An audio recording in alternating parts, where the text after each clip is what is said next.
So let me start Okay. with a brief introduction then, right?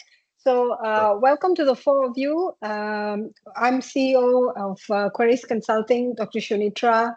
It is indeed my pleasure today to actually be able to have Adish, who also was with us a couple of hours ago to do a different session on goals that matter. It was indeed a very fantastic learning experience. So I'm sure you will walk away with nuggets of true value in today's lesson, even if we make it shorter. Now, the reason we are doing these NTWs as well is not only to be just another trainer talking about the similar topics, but also to bring you a little bit on regional and global perspectives. So that is why one of the key things we have worked on is partnering with a lot of trainers from our partner Naman HR from India. And one of these trainers is also Adish, who actually does a lot of trainings beyond Asia in the other continents as well. And there's always something to learn from other continents on how these soft skills are being applied, developed, or learned from. So it gives me great pleasure to ask Adish to introduce himself as well and maybe take us through the topic in a more concise way today, given we've got just a few participants on the call. Thanks, Thank you Adish. so much, Sunitra. Thanks a lot. Thank you very much, and it's a pleasure to have you all over here. I have to admit and say that I've been in learning facilitating for close to 24 years now, and out of all the different topics that I have done, one of the most challenging and at the same time one of my favorite topics is around diversity, equity, and inclusion. I think this is one of the topics that has evolved a lot over the last 10 years. And based on my experience of dealing in this area, earlier it used to be only diversity. Then we started talking about inclusion, then the concept of equity got included. I also am one of the global facilitators for empaneled with Microsoft for running their internal diversity, equity, inclusion initiatives, and I've done this for several organizations across the globe. Um, Let me start off by first asking all of you, why is diversity important? I'm going to share my slide deck and the screen here. When we talk about diversity, and the topic is to be able to manage diverse teams. But the question first is, why is diversity important? How did this concept of diversity emerge as an important area for all multinational organizations to look at? Yeah. And there are several statistics that you will find available today that prove that organizations that embrace diversity, that leverage diverse opinions, thoughts, and approaches, organizations that create a culture that's inclusive and create a culture that celebrates equity and celebrates inclusion is more likely to succeed, is more likely to sustain their performance, be it revenue, be it market share, profitability in today's dynamic business market. We all know how the external environment is changing rapidly. And the only way for organizations today to continue to perform, outperform, or sustain their work is by virtue of utilizing the existing workforce and attracting newer talent that can take the organization to new levels. That's what diversity does for an organization. So I'm sure when you work in an individual capacity, you today are interacting with multiple people who are from different backgrounds. Similarly, when you work in a people manager role, you are managing a whole team that consists and comprises of diverse employees. It's not just geographical or locational diversity, but different aspects of diversity is what we will talk about today. So we know diversity is critical. We have to ensure that we are able to leverage the most out of our employees. I'm going to walk you through some simple but yet very powerful tips on how do we build this culture of diversity. So here's the first interesting model to look at. Let's understand what diversity is really. Yeah. When we talk about ourselves as an individual, each of us carry our own personality. Some of us are extroverts, some of us are introverts, some of us are fond of numbers, some of us like have the creative bent, and hence the creativity is what attracts us. We've all heard different personality types. Now, when you look at any team that works together, each individual has their own personality that they bring to table. It is diverse, and hence the communication style is diverse, the way of working is diverse. That's one way of looking at diversity. That's very, very inherent inside us. The one slightly outside that is what this model calls as internal dimensions. These are immediate, those attributes that are not as core as the personality, but very close to the individual themselves. For example, the gender, the sexual orientation that you have, the physical attributes that you carry, your ability, or in case you're differently abled, all those form inner dimensions, which is a part of an individual, but closer to them, not as intrinsic as personality. Comes the external dimensions. Now, these are not a part of you per se, but are a part of your environment. For example, which geography or location do you come from? What languages do you speak? Which religion do you follow? All those kind of your environment and upbringing related uh, attributes that also contribute to who you are external dimensions. And finally, at an organization, when people work together, there are organizational dimensions, certain behavior traits, patterns, or beliefs that you have acquired based on your past organization's experiences, plus what you see in the current organization. So you can imagine when a team works together, there are so many ways in which people are different on account of their inherent personality, on account of their gender, identity, the race that they belong to, the kind of sexual orientation they carry. Similarly, what kind of physical attributes do they have? External dimensions like the geography, the language spoken, it differs. And then comes the organizational dimensions, which are based on previous organizations. Now, all of this can be constituted as diversity. So we know what diversity is. Now, the question is, what should the approach be? So here's a simple tip that is recommended. In terms of working with diversity, the approach should be first, identify similarity, homogeneity. Where is it you find similarities? Then create engagement. And finally, because this is really, really critical, is ensure that you're respecting every person's individuality, right? Why are these things important? Because at the end of the day, it's the diverse workforce that will help you get the kind of results you want in an organization. Yeah. How do you identify homogeneity? By being fair and practicing fairness and respect. Engagement, you have to value, connect at a value level, people's values, and hence engage. Similarly, when you talk about respecting, confidence and inspiration is what should drive us to do that. Keeping this approach in mind, what we nearly need to do is reflect on certain core elements for ourselves. When you talk about inclusion, when you talk about diversity, there are certain areas which we need to reflect on. Uh, Ensure that these things are constantly practiced by us. How do we do that? First, being unbiased. We are all aware of biases that we carry, and there are some very unconscious biases that we also have. So, practicing being unbiased, being curious and familiar. So, trying to build curiosity. The more you talk to people, the more you understand about them, the easier it is for us to connect with them. Practicing mutual respect. Everybody has their own point of view, their own way of looking at things, but respecting that. Being collaborative in approach, of course, the idea of working in a team is that you collaborate, irrespective of how different one's thought process is. And finally, personalization. Make it personal for individuals when you interact with them. Yeah. These are some, like we say, you know, indicators that we need to practice while we look at diversity and practicing diverse conversations within the team. Now, I want you to take a couple of minutes to reflect on these questions. These are for yourselves, okay, to think about. First one, for example, are you aware of your biases and some biases that might be there in the team.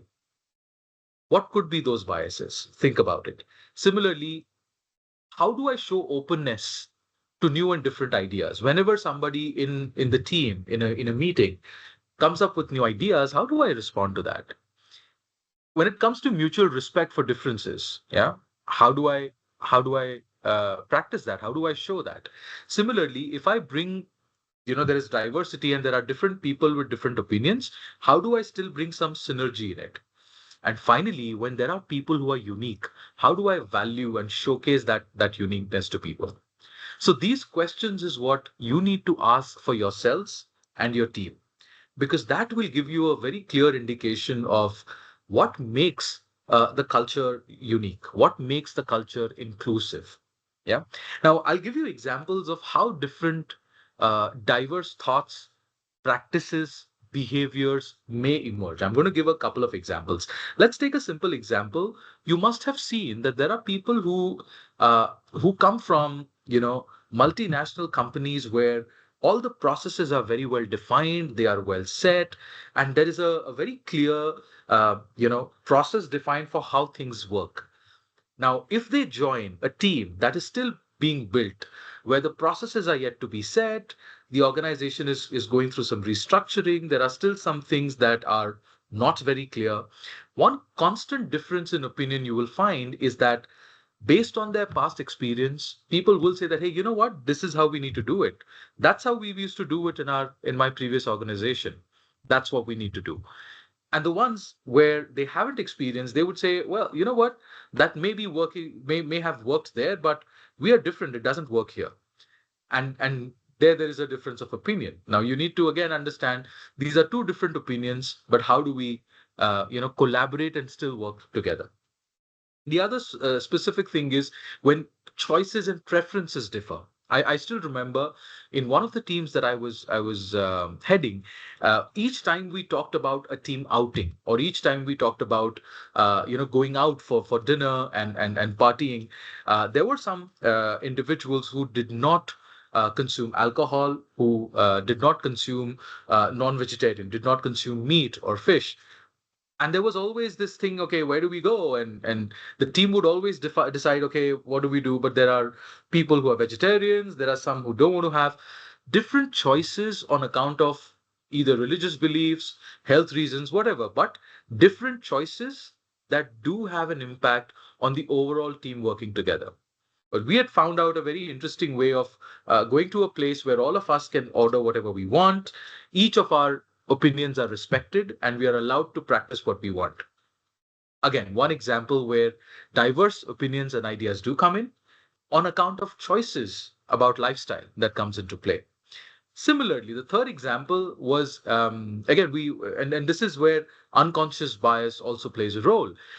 We were in one of my previous teams discussing about Family Day. There was a we used to call it Family Day, and when your families were invited to participate in a discussion, we would have a small celebration. There would be an address by our senior leadership. And while doing that, we had, one of the team members who had a same-sex partner, and the person who was organizing, not intentionally, but just missed out on including that person's family or the partner, assuming that that's not family. And again, not intentionally, but that definitely was not perceived well. Unconsciously, a huge mistake where we did not value diversity and uniqueness. Yeah. The reason I gave these three examples is when we talk of managing diversity, it is not about what you do or what your intent was. It's about the impact. You may not intend to come across as non-inclusive, but if the impact on the other person is that they feel not included, if they feel that their ideas are not valued, it still goes against the culture of diversity. Yeah. So here was a quick thought. I hope these questions would help you do a better self-reflection. Now, again, we all know that in principle, even if I want to build a diverse culture, if I want to create equal opportunities, there are still some barriers that might come into play. The first one being communication barrier.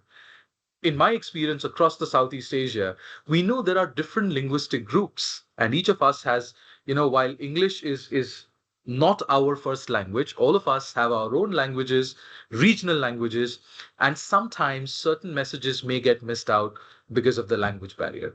Similarly, we talk about conflicting values and opinions. Sometimes, because the values and opinions differ, people tend to not keep an open mind, and you make a thought, or a judgment about the individual. Oh, that's how he is.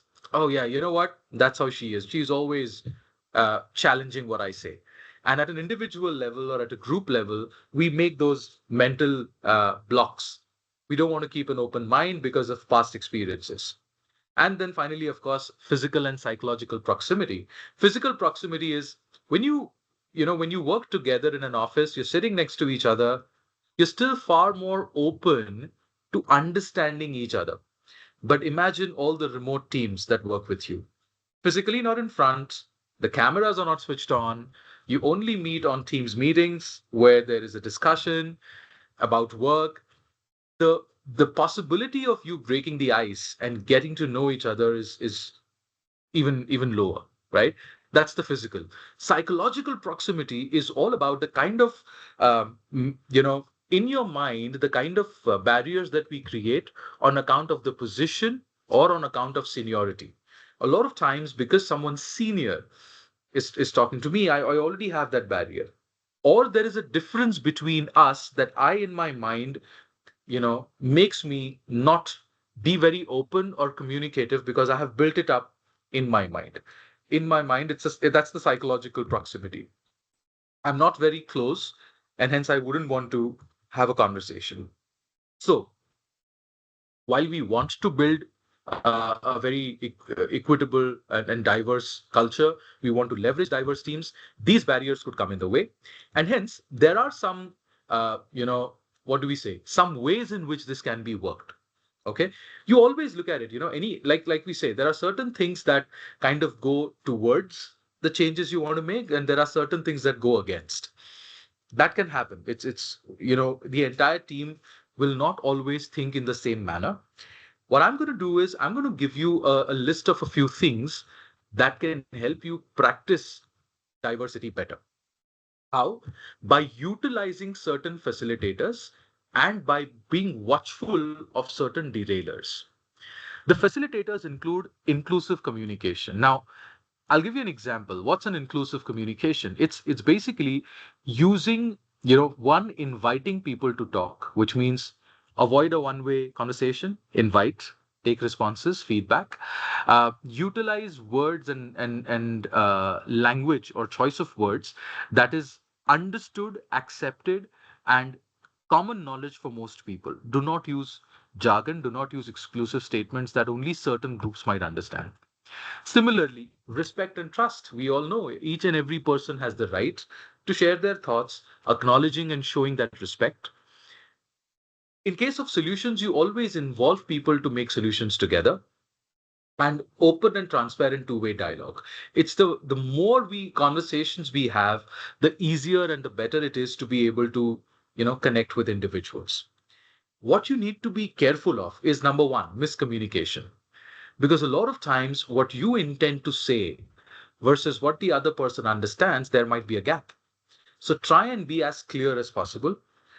Similarly, lack of trust and respect. If you, there are several indicators that show that you don't trust the person, or it goes against the principles of building trust. So be watchful of that. If there is disagreement, it's fine, but try and ensure that the disagreement does not reach conflict. So try and find a solution together. And therefore, being able to, rather than avoiding conflicts, use the conflict to kind of move into the solutions space. Yeah. These are some of the tips that I wanted to share. Now, here's what I want to do. I know we are just 3 or 4 or 5. We have a few people who have joined. So, what I want all of us to do is I want you to, utilize the chat box. And in the chat box, write down one particular challenge that you see with respect to diversity for yourselves. Use the chat box and write down one challenge around diversity.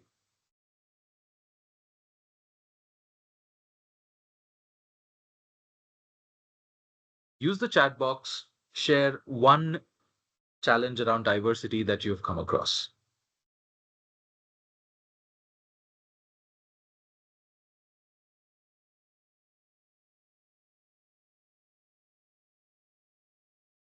Any challenge that anybody has faced so far, with respect to diversity, anything that you see as a challenge.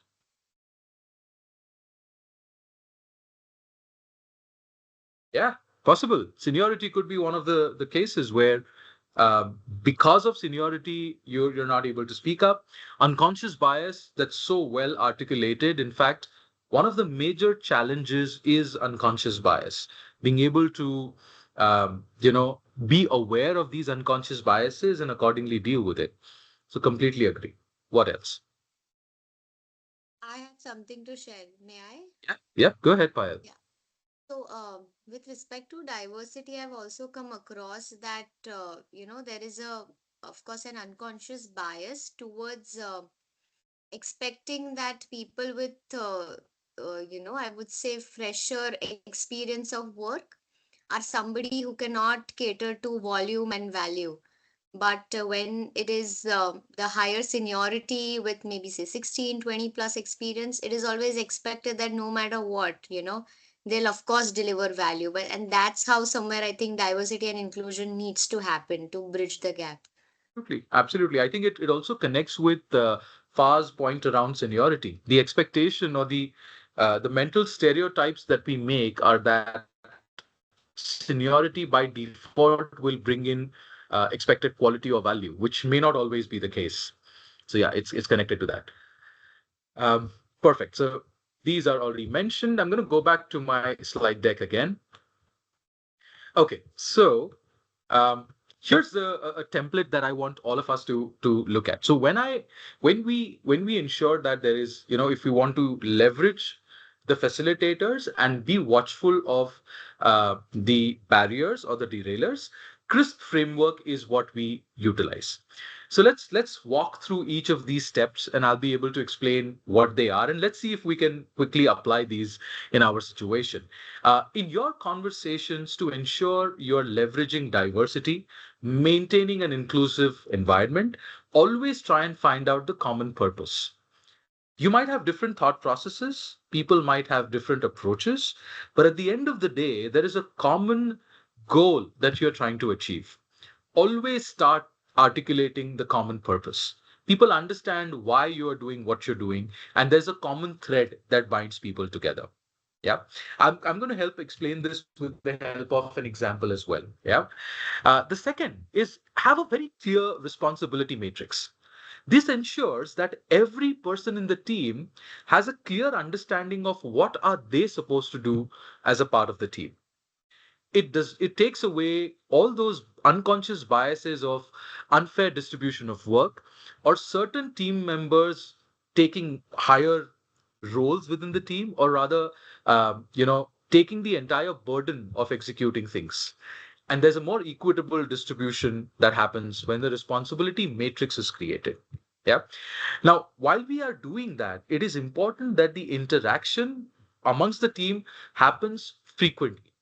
So, right at the onset, set the frequency at which you're going to interact. You're going to constantly clarify who is doing what and review it accordingly.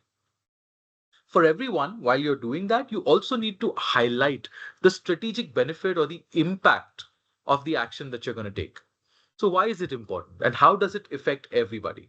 And finally, close it in a positive manner, which is make people want to or inspire them to be able to take the action. Yeah. So a crisp framework for communication really helps with inclusive dialogue. And I'm going to give you an example of how this can be done. Let's say, for instance, there is a particular thing that needs to change in the organization or in my team where we we have been let's say there's a particular process in which we engage our customers, and that entire process is going to go through change, which means we will now look at strategic accounts differently. We are going to have relationship managers, multiple changes. Now, if I were to communicate this to my team, which is a completely diverse team, I will first start with the common purpose. Tell them that, okay, what we are trying to achieve is that there is a change in the whole way in which we engage our customers. The reason this change is brought about is because our new goal for this year is to look at a net promoter score of X. And I know each of us also contributes to this. And for that, we will have to relook at our customer engagement strategy. And hence, all of us are going to work together in the new process. To be able to facilitate that, this is what we are going to do. I'll put up the responsibility matrix and talk about, okay, the three of you are going to do this, two of us are going to do this, this is what we are going to do. Each person's responsibility will be clearly outlined. We'll say that, and to be able to monitor this, we are going to connect on a weekly basis. This is the time slot that I'm going to, block for all of us. We will constantly check and review it. Now, the benefit of this is that with the help of a refined or a renewed process, we will be able to increase our touch points with the customers. We will be able to give a specialized, customized experience to some of our key customers and key clients. As a result, we'll be able to engage them better. By virtue of their better engagement as well as a higher touch points, we'll definitely be able to impact one of our goals, which is of higher net promoter score, which of course in turn will help us with repeat business, will help us with more opportunities to sell, and will open up newer markets too. Now, we know that as a team, we have already been able to achieve the net promoter score last year of this. And this year, we collectively can achieve this. And I'm very positive and very confident that this team can do it. Let's go ahead and work towards it. Yeah. Just an example of how I would use communication that is inclusive, create a very clear purpose connecting. So within my team, I may have different thought processes that people carry. People might have very different angles of whether this will work, it will not work, but involving everyone, including them in conversation, and ensuring a crisp framework is followed, we are able to sort of communicate in a more inclusive manner. Yeah. How about we quickly try to apply this? So you have the CRISP in front of you.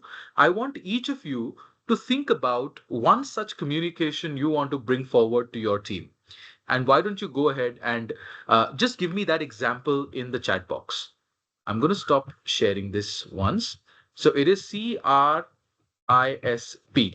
That's what you need to share. So this is what you're going to apply. I don't want you to share the way I did the entire thing, but just tell me what is the situation in which you would want to apply the CRISP framework. Use the chat box and please share it in the chat box.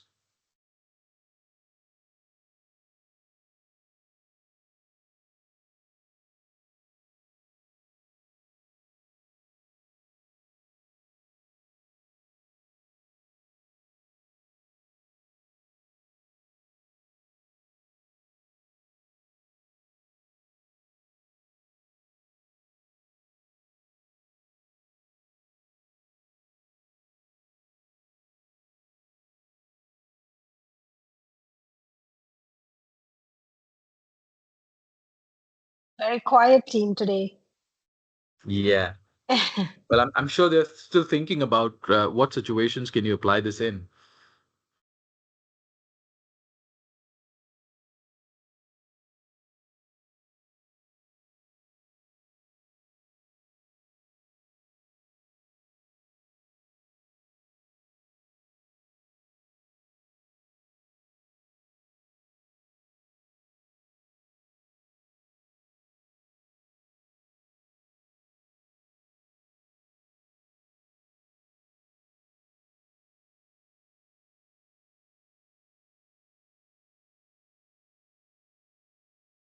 Okay. So, while I have just given a quick brief about what we had to talk about today, and some of us joined later, so you may not have gotten that. I'm going to give a quick rundown on some core terms around diversity. Okay. Let's first understand the concept of DEI, and I'm typing it in the chat box as we go. What is diversity? Diversity, we saw that diversity is on account of multiple things. The model says personality related, which is intrinsic, the kind of traits I bring as a part of my personality, internal, and then external factors. Internal factors could be, my gender, race, my sexual orientation, my physical abilities, appearance, all of that is internal. External factors could be the religion that I follow, the geographic location that I am in, the cultural practices, traditions, diversity that comes on account of all my surrounding and upbringing. And the final one is about the organizational culture differences, which is if I come from different organizations, I do carry certain element of that organization's culture with me, and that contributes to diversity again. What is equity? Equity talks about equal opportunity for every individual within the team, irrespective of the background that they come from, irrespective of the geography that they come from, their experience, they have equal opportunity to perform and succeed. Similarly, inclusion is when every team member feels included, feels valued. Yeah. And to be able to ensure that diversity, equity, and inclusion is practiced really well, there are two terms that we will again talk about. The first one being unconscious bias. I know some of us have already mentioned unconscious bias up there, and we said unconscious biases are those biases that we don't even know that exist with us.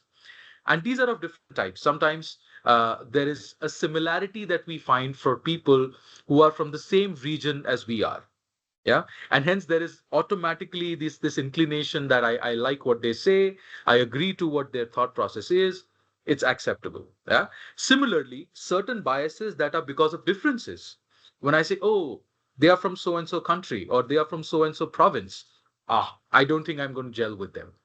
Sometimes it's unconscious, sometimes it's conscious, but one of the unconscious biases is because of the similarity, dissimilarity. Another unconscious bias could be, it's called as the horn and the halo effect. Halo effect because there are certain team members who are who are your good performers, and you tend to believe that they could do no wrong. They are always right because they are good performers. It's their past success that has created this impression in your mind that they are always right. And the opposite is the horn effect. You always have those troublemakers in the team. And even if they do something right, sometimes we tend to believe, this person must have done something. They're not doing it right. The horn and the halo effect. So being aware of unconscious bias. Step one for you as managers or even as individuals in diverse teams is to be aware if you are carrying any kind of unconscious bias. Yeah. The second term that I want to talk about is called as psychological safety. Again, I'm sure you've heard this term several times everywhere. Psychological safety literally means the kind of environment that you create within the team where people feel safe to express their thoughts, to share ideas, to perform or to make mistakes. They have they have the freedom to choose what they want and exhibit that and share that openly without the fear of being judged, without the fear of being ridiculed or penalized. They also have the freedom to own up their mistakes because they know that they will not be penalized in front of everyone, or they won't have to pay for it. And that's the psychological safety. Now just imagine, let's understand how is this connected to managing diverse teams. With the diversity comes different perspectives, and that's what we discussed earlier. These different perspectives may sometimes be conflicting, sometimes complementing, or sometimes practically opposite of each other. Now, you as a team manager will know about these different perspectives only if there is a psychologically safe environment in the team. Even as team members, if I can't say what I feel, we know that the team will not be able to get all the ideas. And if you don't get all the ideas, you're not leveraging the diversity in the team. Yeah. So while we were discussing managing diverse teams, we did discuss that there are certain facilitators like communication, like, open conversations and dialogues. And there are certain derailers. Derailers could be miscommunication, lack of trust that comes in. One important way to practice that is again, ensuring and being aware of unconscious bias. And second, by ensuring and looking at indicators that show a lot of psychological safety within the team. Yeah. So these are two areas that we would like to share. And what we had discussed was the crisp framework. This is for your communication with the team whenever you are trying to communicate with the team to ensure it's inclusive. A crisp framework should help you create a more holistic conversation with the team. Yeah. The idea that we had today was to give you a glimpse. And like I said, again, because of a smaller team gathered here today, we didn't take it in detail. And maybe at some point we will also come back and do a more detailed session for all of you. But I hope that this was definitely helpful for you. If you have specific questions, you can just put it in the chat box or unmute and ask them right now. And I'll be happy to answer those questions. But in the meantime, in case Sunitra, you or Payal, you want to add something, please go ahead.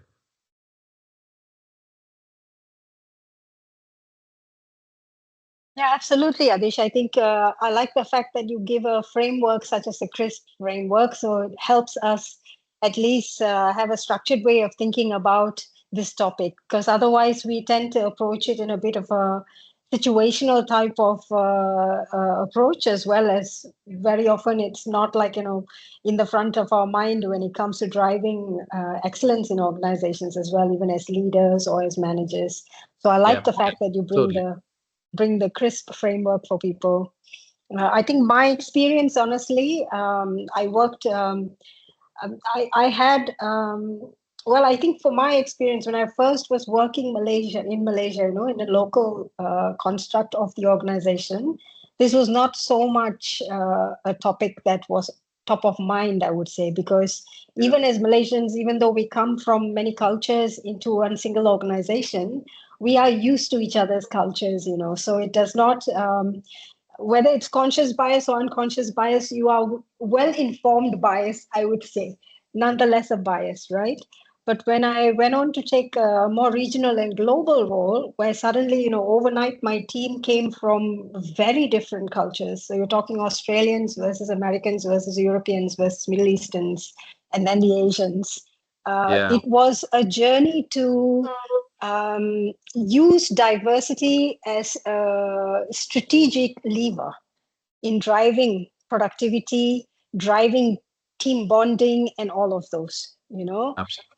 But through that experience, you learn that you can actually go so much further when you actually bring across those learnings from each other. You actually value the way you hear what they are saying, even though the language may be different, or the way they communicate what they're trying to say is not as clear or not how you would be used to.